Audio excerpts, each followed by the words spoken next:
Hello all, James here. Now, this is the first video I've done for over a week because hopefully we're going to be launching something new very, very soon and everyone's just super busy behind the scenes of WSI. And I've only just started to catch up actually on wrestling from the week and the weekend gone by, really. So, as a Monday, as I'm recording this of course includes Smackdown.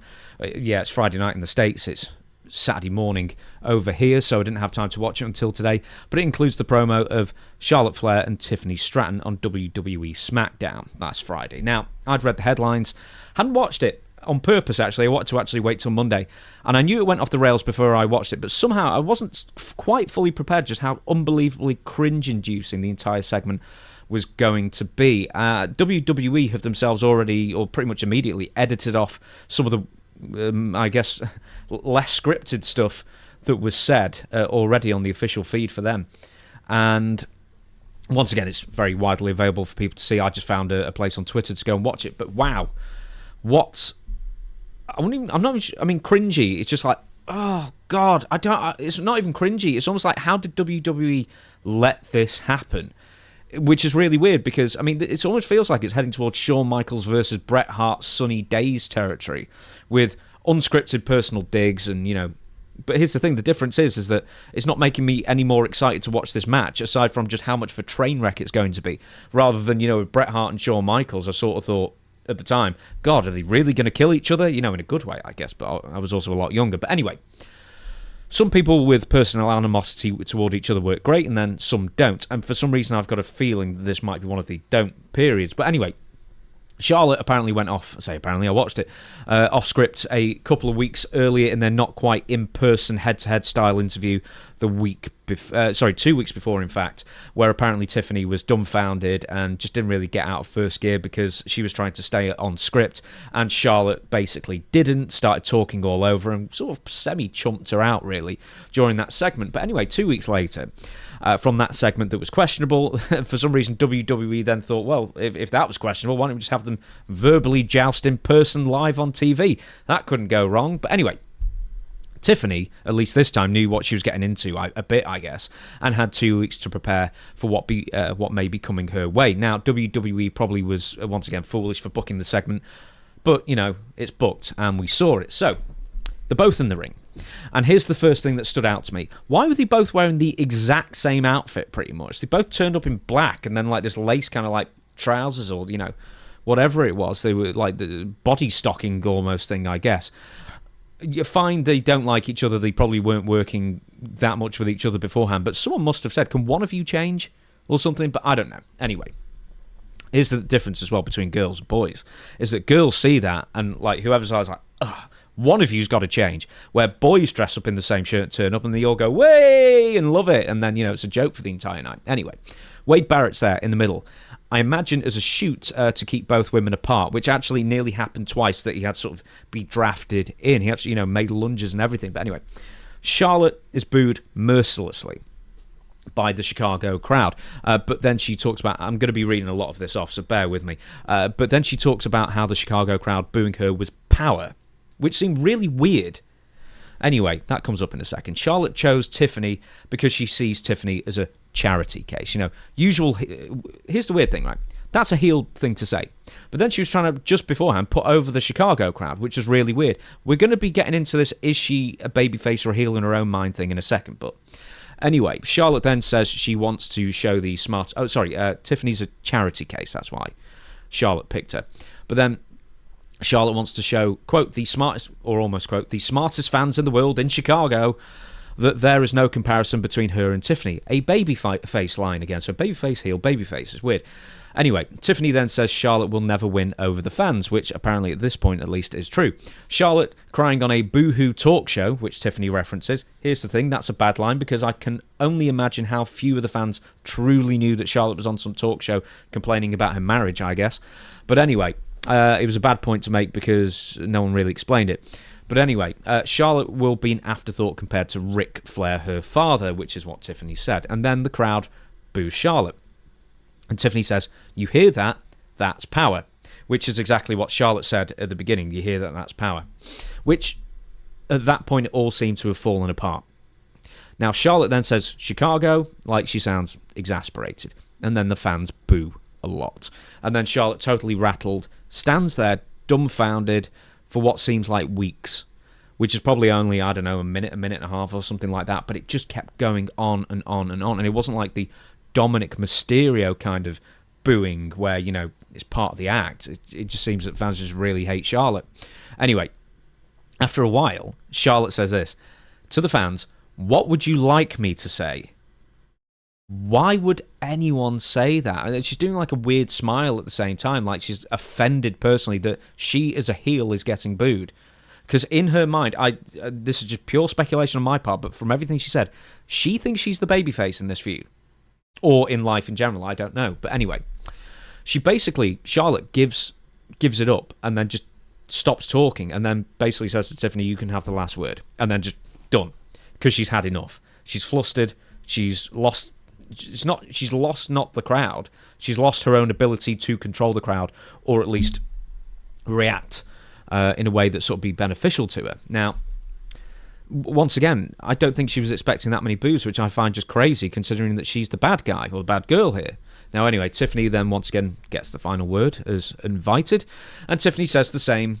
She basically at the same age she is now. She's 25, and then she references Charlotte when she was like 23. Charlotte was drinking in her dad's basement, a failed gymnast where Tiffany is the WWE champion.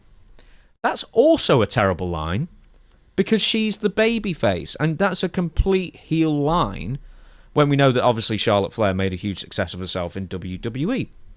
But Tiffany, once again, is trying to be a babyface here, and that's such a bitch line that she wasn't endearing herself to the crowd either. Anyway, Charlotte's coming across as a bitch, desperately trying to be a babyface, who isn't a babyface, and legit isn't hurt, is hurt because she isn't. And then Tiffany is the babyface, but also coming across as a total bitch, so she's not getting the great reactions either. But anyway, I think obviously Charlotte wants to be the babyface here, but even worse, I've already written that. Anyway, I'm sorry, I'm reading what I've written. I've written everything, but I'm just wondering if she thinks that her on-screen personality is likable, when quite clearly it isn't. But we always presumed it was by design. But then, in the promos preceding the Royal Rumble, she seemed to have no idea how to really control the crowd, whether to react positively or negatively, or how they react to her as well. So she seems really lost in a limbo. She's getting great reactions, but she's in a limbo of what to do with them, which is weird because you'd think someone who's been a heel so many years would know exactly how to react to this. Here's something else. Tiffany's talking. She's saying she's the queen of the ring, whatever. But then she says she ain't the queen of shit, which one... strong word for WWE television, maybe not in the last few months, but you know what I mean, they keep going to that well. But Charlotte starts talking over her and going me me me me me me me and doing like this girl's voice over her closing line of queen of shit, right? So the audience barely reacts to it at all, and then Charlotte just once again is starting to steal Tiffany's thunder and ruin the promo, which she's doing, and Tiffany's kind of ruining it as well. And then the big go home line there is completely killed. And then anyway, here's something else that they keep doing throughout the promo, which I find really weird. This is a face-to-face interview between heated rivals. Why do they keep then turning to the hard cam? That's weird. You don't do that on a face-to-face promo, especially when Wade Barrett's there. Should be interviewing them both and giving the microphone back and forth and actually conducting the interview. In fact, actually saying that out loud, Wade Barrett really didn't do his job, or maybe he did actually. So the women both had their own microphones, and he had his own microphone. Maybe he didn't want to get Tiffany and Charlotte that close together, with one microphone, that kind of thing. But ultimately, he wasn't much of a compare because, I think he could have kept it on the rails a bit more in his role, I suspect. Anyway, once again, I don't know why they keep looking to the camera. I don't know if they're trying to look to the fans at home or to the producers in gorilla position to try and impress them, but whatever. Tiffany then says Charlotte is WWE's least favourite Nepo baby. At least that seemed like it was partly in the script. That's my guess, once again. And then Charlotte says, I am a Nepo baby. I'm the Nepo queen, and then keeps talking about how a Nepo baby she is and agrees incessantly, overly, and then once again, mocking her voice and everything like that. But then Tiffany's voice cracks with one more line. And this, for me, to my ear, strikes me as something that was absolutely not planned and that she almost had hesitation saying. But she says, that after WrestleMania she will remain alone, and that in real life she is 0-3 in marriages. And then this is the weirdest bit. She goes, woo, while backpedaling, and then microphone on the floor, then scampers out the ring, which maybe they're just two fantastic workers. But as far as I'm looking at it, wow, that came out of left field. And then even worse, Charlotte was like, really, she must have seen where the line was going a couple of seconds beforehand, but in that short space of time, the best she could think of was, Kaiser's in my DMs, which is a stupid thing to say for several reasons. One, most fans do not know that Tiffany Stratton and Ludwig Kaiser are an item in real life because they've never referenced it on TV. And here's the thing, I knew that and I'd forgotten. And then I was like, what? Huh? And then you sort of remember it if you happen to know that fact. 2, Charlotte using Kaiser's gimmick name was a bit weird, but anyway. 3, one's a heel and one's a babyface, so in the world of kayfabe, why would Tiffany and Ludwig, anyway, but that's just old school thinking, I guess. But 4, nobody believed Charlotte for a single second that Ludwig Kaiser was in her DMs. So, it's just awful. An awful segment where the just seems to be just going out of their way to make it the worst segment humanly possible, basically. But anyway, Tiffany looked bad. Charlotte looked horrendous. But it feels almost like Tiffany just felt like she had to maybe sink to Charlotte's level and try and just like grind the promo to a complete halt, or at least the scripted portions of it, because she thought Charlotte would do it first, which she's got every right to think of, Charlotte doing it. But anyway, here's the thing. Tiffany's not that great of a promo at all. And she didn't come across as very confident. Her delivery wasn't that great either. And it just dragged everybody down. But anyway, Charlotte... Here's another thing. Is Charlotte meant to be the babyface here? Because it seems like the whole story of her winning the Royal Rumble is, can she finally win more world titles than Ric Flair? But here's the thing with that. One, every single fan pretty much, unless you're like a diehard Charlotte Flair fan, not only wouldn't care about that, they'd be really upset if she did. And here's another thing. One, it's fake. And 2, comparatively speaking, Ric Flair's world title wins weren't manufactured to chase some arbitrary number, because Ric Flair is still one of the greatest to ever do it and one of the greatest draws of all time, and companies he worked for needed him to be the world champion because he was the top player. That's why he was world champion all those times. Charlotte really is a nepo baby because she was pushed right out the gate. She won the WWE's women's title, or the Divas title, I think, still at that point, maybe, within just over 2 months after she debuted on the main roster. And then straight away, her title wins and losses were being compared to her father's. So it always seemed manufactured like the Monkees band, and it's just off-putting from the off, quite frankly. Anyway, Charlotte, or let's call her real name, Ashley, has been copping most of the heat for this, for the 2 separate promo segments that have basically gone south. And the reason is that she's more experienced and that she's got more form for going off script as well. I mean, we can't forget the got dry lips, I'm sorry, Nia Jax thing where they both just stood staring at each other and then Charlotte started punching her really hard and then slapped her and then it just ground to a halt. And it did seem to be Charlotte's fault that she just stopped working, even though maybe Nia was doing things wrong. And then there was also the supposed incident with Becky Lynch, which I think we still think was inaudible, ad-libbed, that Charlotte just dropped. They were doing the belt swap when Charlotte and Becky were the respective women's champions of their brands, and then they did the swap. And then Charlotte dropped what was to be Becky's belt on the floor and then sort of walked off. And then Charlotte's also... Another sort of strike against Charlotte, which isn't particularly her fault, is that she's already battling the Batista issue of winning the Royal Rumble after being just gone for too long. And it just feels like, she's got no momentum going in, and just WWE just presumed that, we'd be so happy that so-and-so is back. We're fine with them being in the WrestleMania, not the main event, but, a prime spot on WrestleMania. And there's something else also, I think, about Charlotte as well, is that Ric Flair, her father, made everyone look the best that they could look in a match, even when they had no business being in the same ring as him. And this is just my opinion. Once again, tell me if you disagree. That Charlotte has had 2 singles matches since the Royal Rumble win. That's not the thing you're going to disagree with, because that's true. Both of them not very good matches. And obviously the heat goes onto her because she is the veteran. But I think the difference between Charlotte and Rick is where Rick will try and drag the best out of somebody even if they're not on his level.